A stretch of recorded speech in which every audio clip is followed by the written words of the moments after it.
এমন অনেক মুহূর্ত আসে যখন আমরা প্রচণ্ড একা অনুভব করি। মনে হয় বিশাল এই জনসমুদ্রে আমার আপন বলতে কেউ নেই। দরজার খিলটা যখন ভেতর থেকে বন্ধ করে দিই, তখন বাইরের কোলাহল থেমে যায় ঠিকই, কিন্তু নিজের ভেতরের হাহাকার যেন আরো তীব্র হয়ে ওঠে।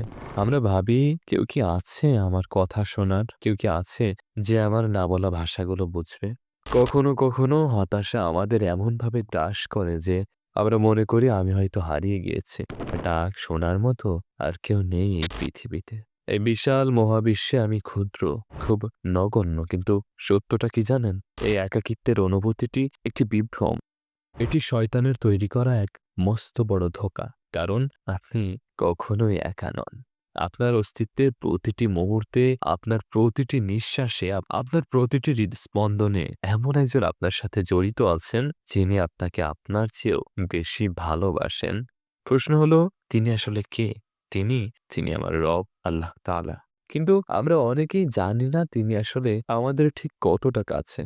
আজকের এই ভিডিওতে আমরা জানব আসমান জমিনের মালিক মহান আল্লাহ সুবহানাহু ওয়া তাআলা তার বান্দার ঠিক কতটা নিকটে থাকেন। চলুন হৃদয়ের কান পেতে শুনি সেই পরম সত্য। আল্লাহ কতটা কাছে? এই প্রশ্নের উত্তর আল্লাহ তাআলা নিজেই পবিত্র কুরআনে দিয়েছেন সূরা কাফের ১৬ নম্বর আয়াতে। মহান আল্লাহ তাআলা ইরশাদ করেন, আমি মানুষকে সৃষ্টি করেছি এবং তার প্রবৃত্তি তাকে যে কুমন্ত্রণা দেয় তা আমি জানি। আমি তার ঘাড়ের ধমনীর শাহরগের চেয়েও বেশি নিকটে। সূরা কাফ আয়াত নাম্বার ১৬। একটু ভেবে দেখুন, ঘাড়ের ধমনী বা শাহরগ এটি সেই শিরা যা মস্তিষ্কে রক্ত সঞ্চালন করে আমাদের বাঁচিয়ে রাখে। এটি কেটে গেলে মানুষের মৃত্যু নিশ্চিত। এই শিরাটি আমাদের জীবনের মূল। আল্লাহ বলেছেন, এই শিরার চেয়েও আমাদের বেশি কাছে। এর মানে কি? এর অর্থ হলো আপনার নিজের সত্তা আপনার যতখানি কাছে, আল্লাহ তাআলা তার চেয়েও বেশি কাছে। আপনি নিজেকে যতটা চেনেন, আল্লাহ তাআলা আপনাকে তার চেয়েও বেশি চেনেন। আপনার মনের গভীরে লুকিয়ে থাকা এমন কোনো গোপন কথা যা আপনি নিজের জিহ্বা দিয়ে উচ্চারণ করেননি, যা আপনি আপনার সবচেয়ে কাছের বন্ধুটিকেও বলেননি কখনোই, সেটি আল্লাহ তাআলা খুব ভালো করেই জানেন। আমাদের মনে প্রতিনিয়ত অসংখ্য চিন্তা আসা যাওয়া করে। ভালো চিন্তা, মন্দ চিন্তা, ভয়, আশা, প্রত্যাশা, এই সবকিছুর খবর মহান আল্লাহ নিজেই রাখেন। তিনি আপনার ইনার ভয়েস বা ভেতরের আওয়াজ শুনতে পান। কখনো কি এমন হয়েছে আপনি কোনো কষ্টের কথা কাউকে বলতে পারছেন না, গলা দিয়ে শব্দ বের হচ্ছে না, শুধু চোখ দিয়ে অঝরে পানি ঝরে পড়ছে? আপনি জানেন না এই কষ্টের নাম কি, কিন্তু আল্লাহ জানেন। কারণ তিনি আপনার শাহরগের চেয়েও বেশি নিকটে। তিনি আপনার অস্তিত্বের সাথে মিশে আছেন তার জ্ঞান এবং ক্ষমতার মাধ্যমে। তাই যখনই ভাববেন আপনি একা, নিজের ঘাড়ের দিকে হাত দিন, ধমনীর স্পন্দন অনুভব করুন, আর বিশ্বাস করুন, যিনি এই স্পন্দন চালু রেখেছেন তিনি আপনার সাথে আছেন। আল্লাহর নৈকট্য লাভের বিষয়টি একপাক্ষিক নয়। এটি এমন এক প্রেমের সম্পর্ক যেখানে বান্দা যতটুকু এগিয়ে আসে, আল্লাহ তাআলা তার চেয়ে বহুগুণ বেশি এগিয়ে আসেন। সহিহ বুখারী ও মুসলিমে বর্ণিত একটি বিখ্যাত হাদিসে কুদসিতে আল্লাহ তাআলা বলেন, আমার বান্দা আমার সম্পর্কে যেমন ধারণা করে আমি তার সাথে ঠিক তেমনই আচরণ করি। সে যখন আমাকে স্মরণ করে আমি তার সাথে থাকি। সে যদি মনে মনে আমাকে স্মরণ করে আমিও তাকে মনে মনে স্মরণ করি। সে যদি কোনো মজলিসে আমার কথা আলোচনা করে তবে আমি তার চেয়ে উত্তম বড় মজলিসে ফেরেশতাদের মাঝে তার আলোচনা করি। এবং এর পরের অংশটি শুনলে আপনার লোম দাঁড়িয়ে যাবে। আল্লাহ তাআলা বলেন, সে যদি আমার দিকে ১ বিঘত অগ্রসর হয়, আমি তার দিকে ১ হাত অগ্রসর হই। সে যদি আমার দিকে ১ হাত অগ্রসর হয়, আমি তার দিকে ২ হাত বা ৪ হাত অগ্রসর হই। আর সে যদি আমার দিকে হেঁটে হেঁটে আসে, তাহলে আমি তার দিকে দৌড়ে চলে যাই। সুবহানাল্লাহ!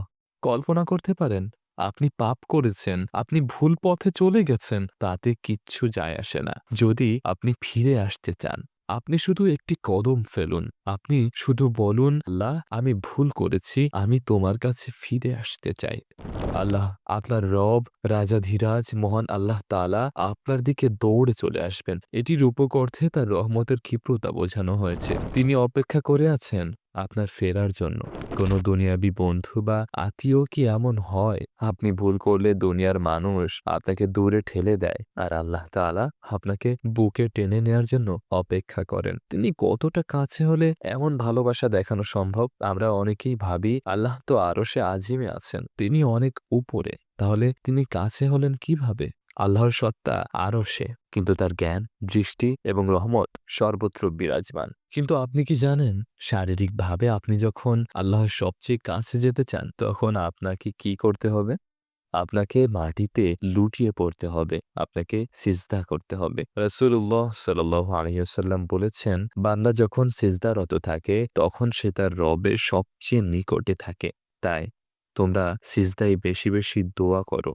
সহিহ মুসলিম। সিজদা হলো এমন এক জাদুকরী মুহূর্ত যখন আসমান এবং জমিনের দূরত্ব ঘুচে যায়। আপনি যখন আপনার কপালটি মাটির ধুলোয় মিশিয়ে দেন, যখন আপনি নিজের অহংকার চূর্ণ করে মহান রবের সামনে নিজেকে সবচেয়ে নিচু করেন, ঠিক তখনই আপনি আল্লাহর সবচেয়ে কাছে পৌঁছে যান। বলা হয় আপনি ফিসফিস করে কথা বলেন মাটিতে, কিন্তু তা শোনা যায় আরশে।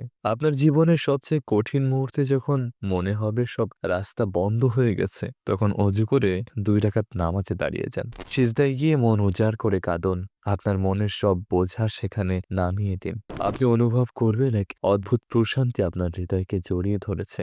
এই প্রশান্তি হলো আল্লাহর উপস্থিতির প্রমাণ। তিনি আপনাকে জড়িয়ে ধরেছেন তার রহমত দিয়ে। তিনি শুনছেন, তিনি আপনার খুব কাছে, আপনার নিঃশ্বাসের দূরত্বের চেয়েও কাছে। আল্লাহ কুরআনে বলেন, আর আমার বান্দারা যখন আমার কাছে আমার সম্পর্কে জিজ্ঞেস করে, তাদের বলে দাও, আমি নিশ্চয়ই খুব কাছে।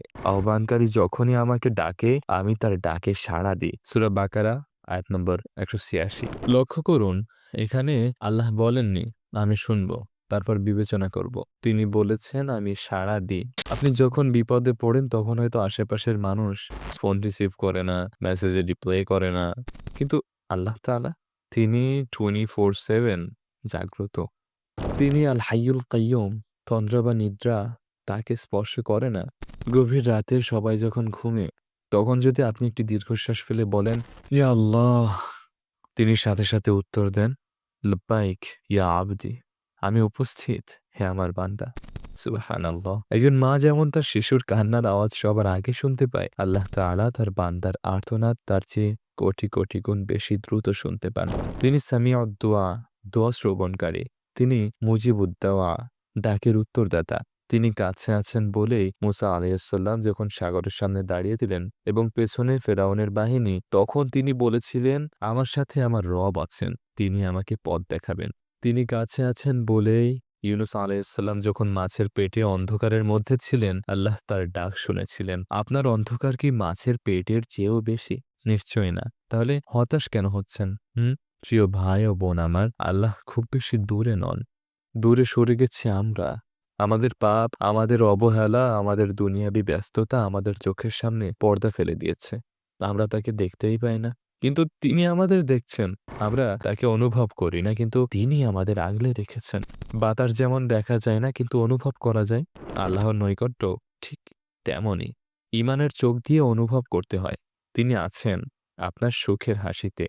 তিনি আছেন আপনার কষ্টের অশ্রুতে। তিনি আছেন আপনার রিজিকের দানায়। তিনি আছেন আপনার বিপদের উদ্ধারে। তাই আজ এই মুহূর্ত থেকে একাকিত্বকে না বলুন। যখনই একা লাগবে, মনে করবেন আপনার রব আপনার পাশে আছেন। তার সাথে কথা বলুন। বন্ধুর মতো কথা বলুন। তিনি আনুষ্ঠানিকতা চান না। তিনি চান আপনার আন্তরিকতা। আল্লাহ আমাদের সবাইকে তার পরম নৈকট্য অনুভব করার তৌফিক দান করুন। আমিন। আল্লাহর এত কাছে থেকেও মাঝে মাঝে আমাদের মনে গভীর একটা প্রশ্ন জাগে। আল্লাহ যদি আমাদের এতই ভালোবাসে, তবে পৃথিবীতে এত অভাব অনটন কেন? কেন তিনি কাউকে ধনী আর কাউকে গরিব সৃষ্টি করেছেন? ভাগ্য নাকি আমাদেরই কোনো কর্মফল? এই কঠিন প্রশ্নের উত্তর এবং এর পেছনের রহস্য জানতে এখনই স্ক্রিনে ভেসে ওঠা আল্লাহ কেন গরিব সৃষ্টি করেন ভিডিওটিতে ক্লিক করুন। দেখা হচ্ছে সেখানে। আজকের মতো এতটুকুই। আল্লাহ হাফেজ।